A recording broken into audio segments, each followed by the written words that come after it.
दोस्तों, आज आपको एक बहुत सुंदर कहानी सुनाने जा रहे हैं जिसका शीर्षक है पतित पतित पत्थर से पावन मूर्ति। जो एक बहुत रोचक छोटी सी एक मनोहर कहानी है जिससे आपको शिक्षा मिलेगी। एक बार कपड़ों का ढेर कूटते कूटते छज्जू धोबी अपने पत्थर, जो काले पत्थर पर पत्थर रगड़ रहा था, उस पर बहुत ज़ोर से चिल्लाया कि क्या अजीब पत्थर है ये।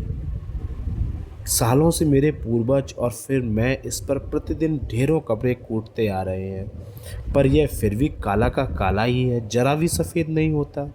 किसी ने ठीक ही कहा है, भला कोयला भी कहीं अपना रंग बदलेगा क्या। कपड़े धुल चुके थे। चच्चू ने फिर से उस काले पत्थर की ओर देखा और मन ही मन सोचने लगा, अच्छा, कल कपड़ों पर ढेर सारा सोडा डालूंगा, खूब गरम गरम पानी डालकर कपड़े धोऊंगा, जोर जोर से कूटूंगा, फिर तो शायद तुझ बस बदनसीब का भी नसीब बदल जाए। मगर दूसरे दिन भी गिड़गिड़ाना ही छज्जू के हाथ आया, क्योंकि अभी भी वह पत्थर काला का काला ही दिखाई दे रहा था। बेचारा छज्जू परेशान सा कपड़ों की गठरी लिए मालिकों के घर देने चल दिया।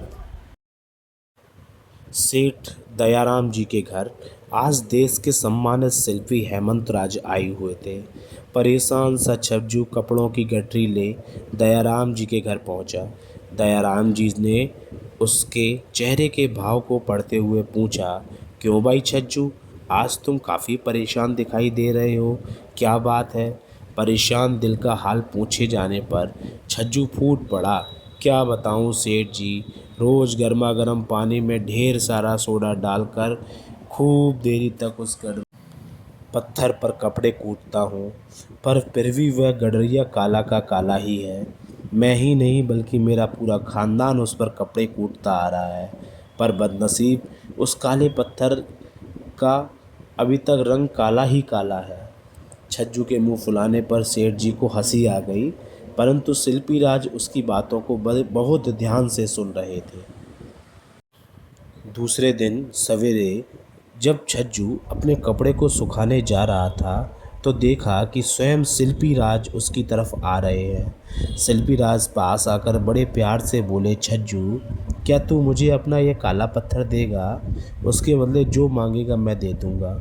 परंतु भोला छज्जू समझ नहीं पाया कि यह सब क्या नाटक है और बोल उठा, साहब, यह तो पतित काला पत्थर है, इस पर तो मैं लोगों के तमाम मैले कपड़े धोता हूँ। इसे छूने पर तो आपको शुद्ध होना पड़ेगा। इसे लेकर आप क्या करेंगे? खैर, उस कलूटे काले पत्थर के बदले छज्जू को एक बहुत बड़ा सुंदर पत्थर और कुछ नोट भी मिले। फिर तो ज़िंदगी पलट गई थी छज्जू की भी। दिन पर दिन बीतते गए। एक बार छज्जू धोबी को किसी काम से शहर जाना पड़ा। उसे याद आया कि जब यहाँ आए ही हैं तो क्यों ना शिल्पकार से मिलते चलें। उन्होंने आखिर गडरिये के क्या किया। जब वह शिल्पकार में गया तो उसने देखा कि शिल्पकार छेनी और हथौड़े के प्रहार से एक पत्थर को जोर जोर से काट रहे हैं। वह पत्थर और कोई नहीं बल्कि वही काला पत्थर था। उस शिल्पकार ने उस काले पत्थर को एक बहुत ही सुंदर श्री कृष्ण की प्रतिमा का रूप दे दिया। कुछ दिन बाद छज्जू को मालूम पड़ा कि शिल्पी ने उस पत्थर से श्री कृष्ण की मूर्ति बनाई है, जो आजकल साक्षी गोपाल के नाम से जीवन सम है।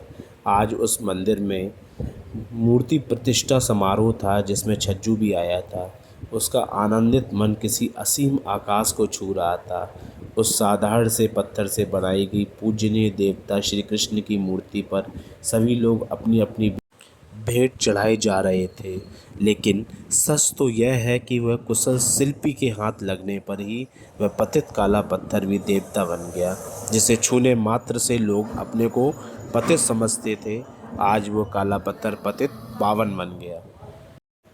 इस कहानी से हमें शिक्षा मिलती है कि जिस प्रकार कोई पत्थर पर छेनी और हथौड़ी का कार्य होता है, उसके बाद ही वह मूर्ति का रूप परिवर्तन हो पाता है। उसी प्रकार हमारे जीवन में कई सारी परिस्थितियाँ, परीक्षाएं आती हैं, लेकिन उनसे हमको घबराना नहीं चाहिए। वो परमात्मा के द्वारा हमको परिपक्व बनाने के लिए एक साधन मात्र है। परमात्मा भी हमको वो मूर्ति स्वरूप बनाना चाहता है। इसीलिए हम सभी को हर परिस्थिति में कुछ न कुछ सीखना चाहिए। धन्यवाद। जय श्री कृष्ण।